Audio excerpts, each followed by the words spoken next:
এই মুহূর্তে সবচেয়ে বড় খবর একমাত্র শিলচর সংবাদের পর্দায়। শালচাপড়ায় 4 কোটি টাকার মাদক উদ্ধার সহ গ্রেপ্তার 2 জন। মাদক বিরোধী অভিযানে কাছাড় পুলিশের বৃহৎ সাফল্য। শালচাপড়া অঞ্চল থেকে বৃহৎ পরিমাণে হেরোইন সহ 2 পাচারকারীকে আটক করা হয়। গোপন সূত্রের খবরের ভিত্তিতে মঙ্গলবার বিকেলে কাছাড় পুলিশ মাদক বিরোধী অভিযানে নেমে শালচাপড়া এলাকা থেকে AS 18AC 5847 নম্বরের 4 চাকার বাহন তল্লাশি চালিয়ে 847 গ্রাম হেরোইন ও 4.035 কিলোগ্রাম ওপিয়াম বাজেয়াপ্ত সহ এমন খান ও সেলিম নামের 2 জন মাদক পাচারকারীকে আটক করে কাছাড় পুলিশ। বাজেয়াপ্ত নেশাজাতীয় দ্রব্যের বাজার মূল্য 4 কোটি 5 লক্ষ টাকা বলে জানিয়েছে কাছাড় জেলার পুলিশ সুপার নোমাল মাহাতো। মণিপুর চূড়াচাঁদপুর থেকে মাদক নিয়ে আসা হয়েছিল। কাছাড়ে পাচারের উদ্দেশ্য ছিল বলে জানিয়েছেন পুলিশ সুপার। তিনি জানান, মাদক বিরোধী অভিযান অব্যাহত থাকবে। নিউজ ডেস্ক রিপোর্ট, শিলচর সংবাদ। নিচাযুক্ত সামগ্ৰী বা অবৈধ ড্ৰাগছৰ সৰবৰাহৰ বিৰুদ্ধে আমি সৰব হৈ আছোঁ আৰু এই যি অবৈধ ড্ৰাগছৰ সৰবৰাহ হয় সেই সৰবৰাহৰ বিৰুদ্ধে আমাৰ একেৰাহে অভিযান চলি আছে বিগত দিনত। আৰু এই অভিযানৰ এক অংশস্বৰূপে যোৱাকালি আবেলি আমি এটা বিশেষ অভিযান চলাইছিলোঁ। এই আমাৰ জিলাৰে শালচাপৰা অঞ্চলত আমাৰ এটা অভিযান চলিছিলে আৰু অভিযান কালত আমি এখন গাড়ী টাটা গাড়ী আমি তাত ধৰিবলৈ সক্ষম হ'লোঁ। এই গাড়ীখনৰ নাম্বাৰ আছিলে AS 18AC 5847। এই গাড়ীখন যেতিয়া আমি ইণ্টাৰচেপ্ট কৰোঁ, ইণ্টাৰচেপ্ট কৰাৰ পিছত আমি 2জনকৈ ব্যক্তি ইয়াত গাড়ীখনত থকা 2জন ব্যক্তি তেওঁলোকক আমি এপ্ৰিহেণ্ড কৰোঁ, তেওঁলোকক আমি আটক কৰোঁ। আটক কৰা প্ৰথমজন ব্যক্তিৰ নাম হ'ল মহম্মদ আমু খান। তেওঁ 47 ইয়াৰ্ছ। তেওঁৰ ঘৰ হ'ল কাউকটা, জিলা বিষ্ণুপুৰ, মণিপুৰ। আৰু দ্বিতীয়জন ব্যক্তি হ'ল মহম্মদ সলিম। তেওঁৰ ঘৰ হ'ল মন্ত্ৰী পুখুৰী, ইম্ফল ইষ্ট।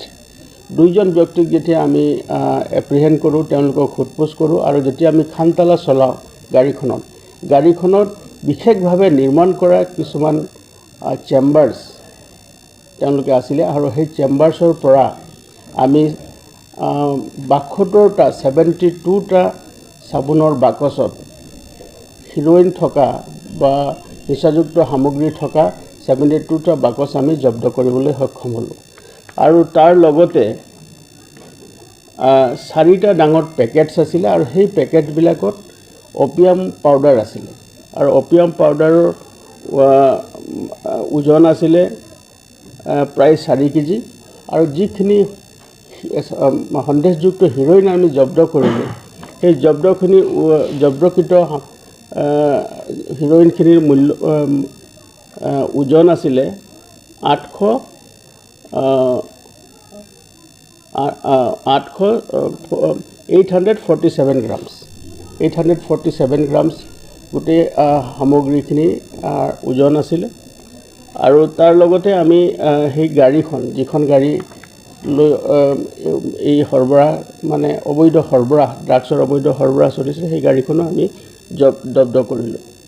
আৰু প্ৰাৰম্ভিক তদন্তত দেখা গৈছে যে এই যিখিনি সামগ্ৰী আমি জব্দ কৰিলোঁ, এই জব্দকৃত সামগ্ৰীখিনি অবৈধভাৱে চুবুৰীয়া জিলাৰ পৰা মানে আন্তঃৰাষ্ট্ৰীয় সীমা অঞ্চলৰ পৰা সৰবৰাহ হৈছিলে আৰু আমাৰ জিলাৰ মাধ্যমেদি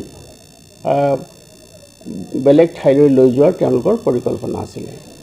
গতিকে গোটেই নিশাজুৰি চলা এই অভিযানত আমি আবেলি সময়ত গাড়ীখন ধৰিবলৈ সক্ষম হ'লোঁ আৰু সেই গাড়ীখন ধৰাৰ পিছত যিখিনি জব্দকৃত সামগ্ৰী আছে, সেই জব্দকৃত অবৈধ সামগ্ৰীখিনিৰ বজাৰ মূল্য হ'ব প্ৰায় 4.5 কোটি টকা।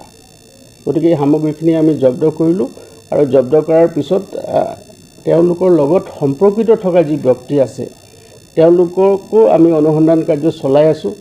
আমি চুবুৰীয়া ৰাজ্যৰ য'ৰ পৰা আহিছিলে তাৰ সেই জিলাখনৰ আৰক্ষী অধীক্ষক ডাঙৰীয়াৰ লগত কথা পাতিছোঁ আৰু তাত থকা যিজন ব্যক্তি আছে, মূল ব্যক্তি এজন ডাঙৰ মানে এটা এটা কিংপিন আৰু এই এনেকুৱা বহুতো অবৈধ ড্ৰাগছ সৰবৰাহৰ সৈতে জড়িত আছে সেই ব্যক্তিজনকো আমি ধৰাৰ ব্যৱস্থা কৰিছোঁ গতিকে এই অভিযান আমাৰ অব্যাহত আছে আৰু এই অভিযান আমাৰ চলি থাকিব মণিপুৰৰ পৰা আহিছিল বস্তুখিনি মণিপুৰৰ পৰা আহিছিল মণিপুৰৰ পৰা আহিছিল